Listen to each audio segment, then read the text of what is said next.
are before the most beautiful story that has taken place since Jesus and Mary lived amongst us here on earth.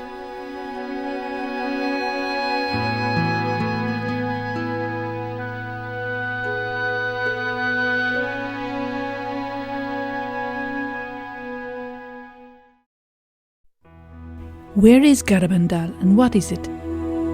Garabandal is an isolated village with a population of about 300 people in the Cantabrian mountains of northwestern Spain. The village is imbued with supernatural serenity and beauty. On June 18, 1961, 4 girls, Conchita González, Jacinta González and Mariloli Mazón, who were 12 years old at the time, and Maricruz González, who was 11, were playing together in the village when they heard a sound like thunder. They were frightened and raised their heads to see where the noise came from. Suddenly, they saw before them the beautiful, resplendent figure of an angel. After a few brief moments, and without a word, he disappeared. During the next few days, the angel continued his visits, during which he looked at them in silence and smiled. The people of Garabandal began to meet with the girls in the evening to pray the rosary while they waited for the angel to appear. Finally, on June 1st, 1961, the angel spoke to the girls and said, "Do you know why I have come? I have come to proclaim that the Blessed Virgin Mary will appear to you tomorrow as Our Lady of Mount Carmel." The girls, filled with joy, cried out simultaneously, "Tell her to come soon."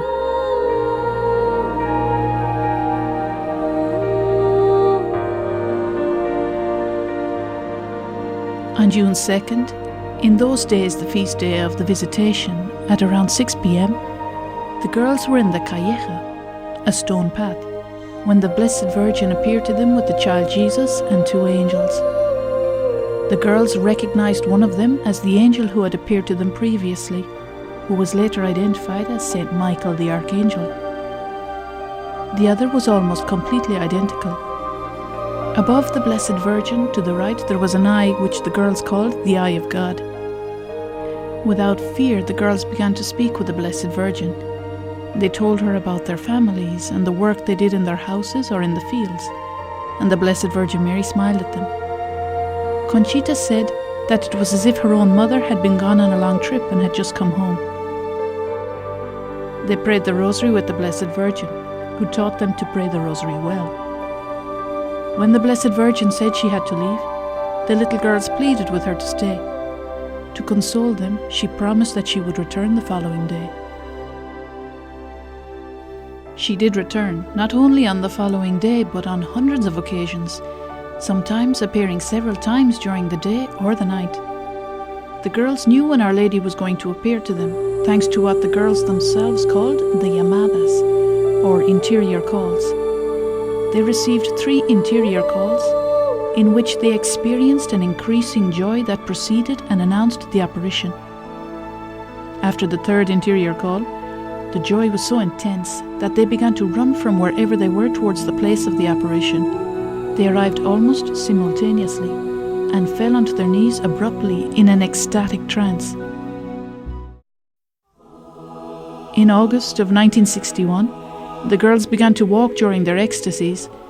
With their eyes fixed upwards, they walked forwards and backwards throughout the village.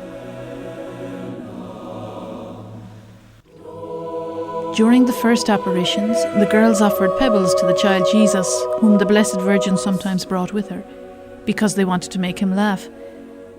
The child did not take the pebbles, but our mother did. She kissed them and requested that they be given to certain people after the ecstasy. The onlookers soon began to give the girls numerous religious objects for Our Lady to kiss. Or when the girls were not present, they left the objects on tables next to the girls' houses, which were placed there for that very purpose. There was no way for the girls to know to whom each article belonged. Even so, during the ecstasies, with their faces always turned upwards and with their eyes fixed on heaven, guided by the vision, in all of the thousands of times that they returned rosaries, medals, wedding rings and other religious objects to their owners, they never made a mistake. On a certain occasion, the girls were surprised to find a powder compact among the objects to be kissed by the Blessed Virgin. They doubted whether to present to her a seemingly secular object. But when the Blessed Virgin arrived, the first thing she asked to kiss was that compact, saying that it belonged to her son. When the ecstasy ended, the owner of the compact revealed that during the Spanish Civil War, the compact had been used to take the Eucharist to prisoners and to those who were about to be executed. During the ecstasies, our little protagonists always brought a crucifix which they offered to the onlookers to venerate. They normally held out the crucifix to whomever the Blessed Virgin indicated to the girls. After an ecstasy, Conchita found out that those who had kissed the crucifix, though they weren't dressed as priests, were in reality priests. During the ecstasies, the girls recognized priests and religious on numerous occasions, though they were dressed normally, with no way for the girls to distinguish them other than through the visions. Little by little, as the news was spread by word of mouth, visitors began to arrive from outside of the village, some from outside of Spain. 500 to 3,000 people arrived each day and joined the villagers of Garabandal in prayer as they waited for the apparition.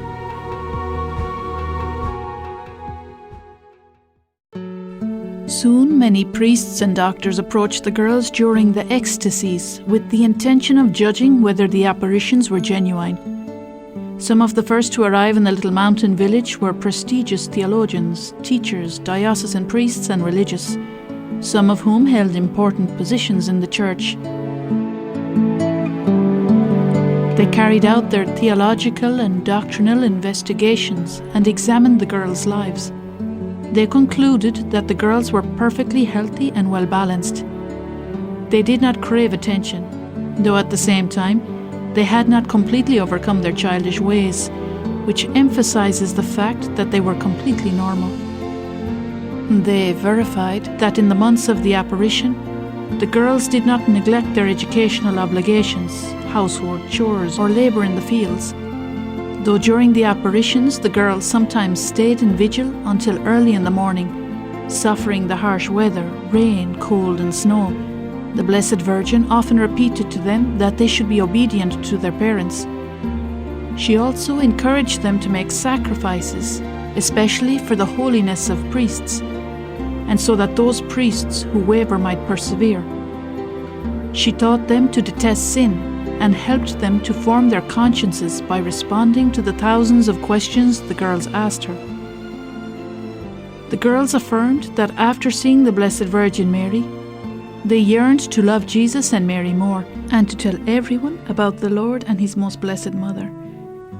The simple and trusting relationship that the little girls had with their Heavenly Mother was truly exceptional. In certain occasions, she played with the girls, and she often said goodbye to them with a kiss.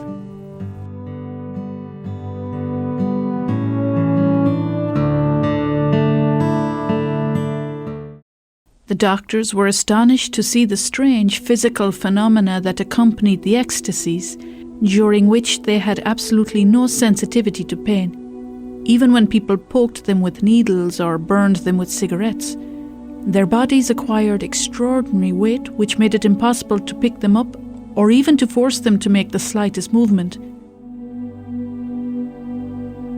Their eyes were completely open as they contemplated the apparition.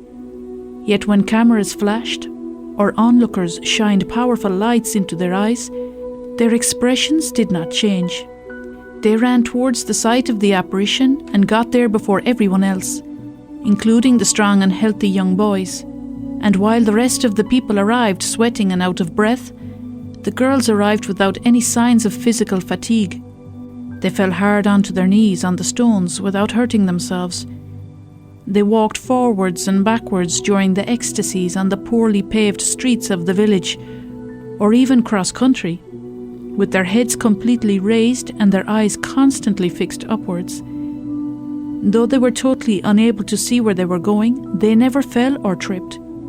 None of this has a natural explanation.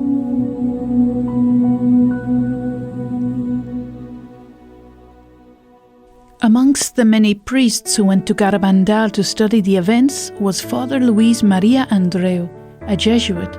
He and his brother, also a Jesuit, Father Ramon Andreu, moved more out of curiosity than out of a hope to find something serious, visited Garabandal. They were convinced by what they saw that the girls were telling the truth. On August 8, 1961, Father Luis Maria Andreu made a second visit to Garabandal. That night, when the girls fell into ecstasy, he approached them to observe them closely. Suddenly, those who were with him saw that an indescribable enthusiasm invaded the priest. His face changed and tears began to fall down his cheeks. He suddenly cried out, "Miracle! Miracle! Miracle! Miracle!" In the car, as he returned to his residence that same night, his companions were impressed by the joy that overwhelmed him and by his complete surety as he spoke of the events of Garabandal. He repeated enthusiastically, "I'm so happy. The Blessed Virgin has given me an immense gift. We're so lucky to have a mother like her in heaven. There's no doubt in my mind that the visions are true. Today is the happiest day of my life." After that last phrase, there was silence. "Father, what's wrong?" Father Luis Maria Andreu had died. He was still a young man and had no known illness. The Blessed Virgin Mary told the girls that on August 8th, Father Luis Maria Andreu had not only seen her, but he had also seen the great miracle that would come. What did the Blessed Virgin mean when she said, "great miracle"? In October of 1961, the Blessed Virgin Mary revealed to Conchita the great miracle. Later, she also told the other three. Conchita says that it will be a Thursday at 8:30 p.m. and will last 15 minutes, but a visible sign will remain in the pines until the end of times. It will coincide with a great event in the church. The sick who are in Garabandal will be cured. The sinners will convert and the unbelievers will believe. Conchita will announce the date of the miracle 8 days in advance. In order to prepare us for the great miracle, a supernatural warning coming directly from God will occur. The warning will appear in the sky and will be visible to the whole world. It will be understood by everyone at the same time, regardless of their state of life or knowledge of God. It will be a terrible experience, but it will be for the well-being of the souls, because we will see interiorly, in our conscience, the good and the evil we have done. God desires our salvation. The purpose of the warning is not to cause us to fear, but to bring us closer to Him and to increase our faith. If the world does not change after the miracle, a chastisement will come. Conchita says, if we do not change, the chastisement will be horrible. Loli, Jacinta and I have seen it, but I cannot say what it consists of, because I do not have Our Lady's permission. October 18th, 1961 was a day of great importance in the history of the apparitions of Our Lady of Garabandal. It was the day that the Blessed Virgin Mary gave the girls permission to announce the first message. The heavy rain that did not cease during the entire day did not discourage the thousands of people who arrived in Garabandal that day. As the evening fell, the girls read the text of the message in the pine trees. We must make many sacrifices, perform much penance and visit the Blessed Sacrament frequently.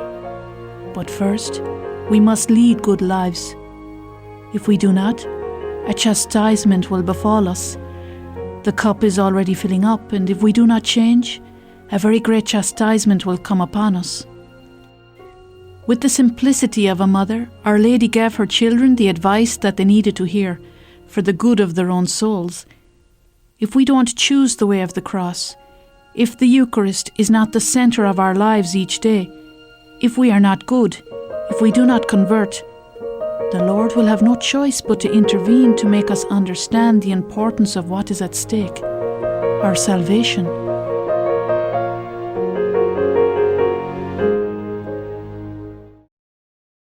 After the girls had proclaimed the first message, They often asked the Blessed Virgin to perform a miracle that would help the people to believe in the apparitions.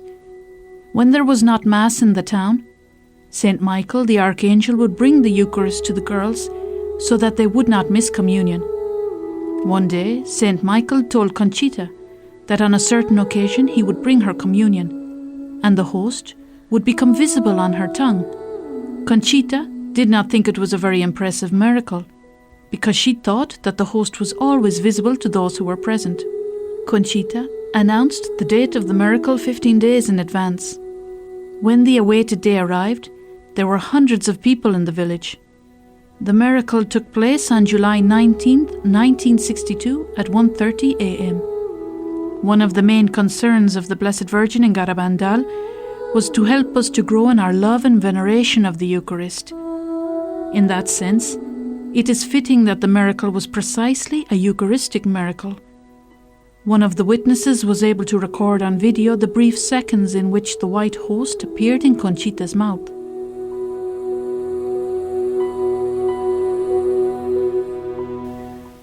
During the first 2 years, the heavenly manifestations constantly increased in number, but starting in 1963, the girls had fewer apparitions, and sometimes Our Lady, or occasionally our Lord Himself, chose to speak to them through interior locutions.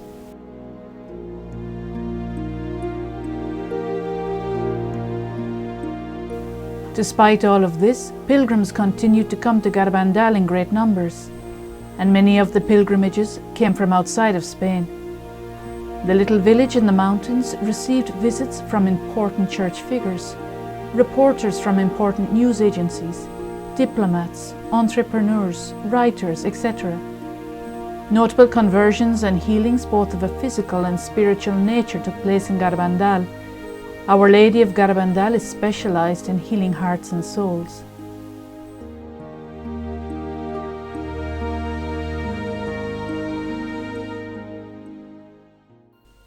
The second message of the Blessed Virgin Mary came on June 18, 1965, only a few months before the end of the apparitions. Saint Michael was sent by the Blessed Virgin to impart the message to Conchita. As Saint Michael spoke, tears began to stream down Conchita's face. As my message of October 18th has not been fulfilled and has not been made known to the world, I tell you that this is my last message. Before, the cup was filling up. Now it is overflowing.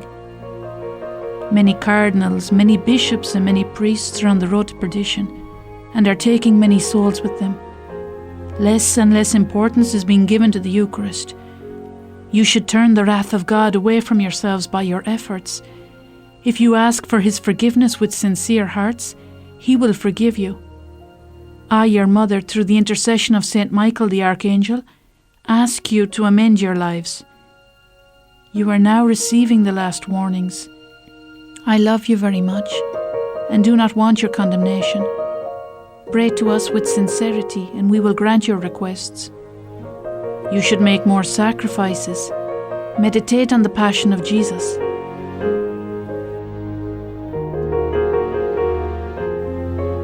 The message, though brief, is rich in content and describes the painful situation that the Catholic Church was living at that time, as the Second Vatican Council was about to come to a close.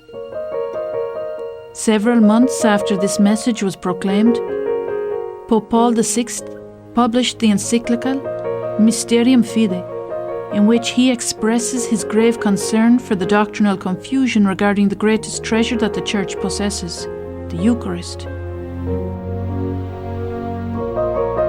However, on June 18, 1965, Conchita could not have known about this because the doctrinal and liturgical crisis that had begun in the heart of the Church had barely reached Spain and certainly had not reached this village lost in the mountains.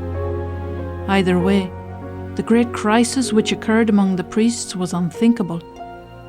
Soon, however, it became reason for a new and profound affliction for the successor of Peter and for the entire Church. November 13th, 1965 was a bittersweet day for Conchita. She walked alone to the pines as the rain fell down on her. The Blessed Virgin Mary appeared again to the young woman. She came with the child Jesus, who was all smiles, but this would be the last time. Addressing Conchita, the Blessed Virgin Mary said, "Conchita, tell me about my children. I have all of them under my mantle. I love you all very much, and I desire your salvation. Give all you can and we will help you. This will be the last time you see me here. But I will be with you always and with all my children. Conchita, you should visit my son more often in the tabernacle. Why do you let yourself be led by your laziness to not visit him? He is waiting for you all, day and night." Conchita responded to the Blessed Virgin, "How happy I am when I see you. Why don't you take me with you right now?"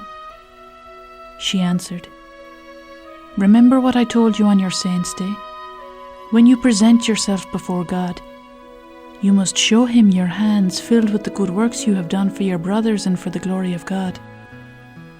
In this moment, your hands are empty."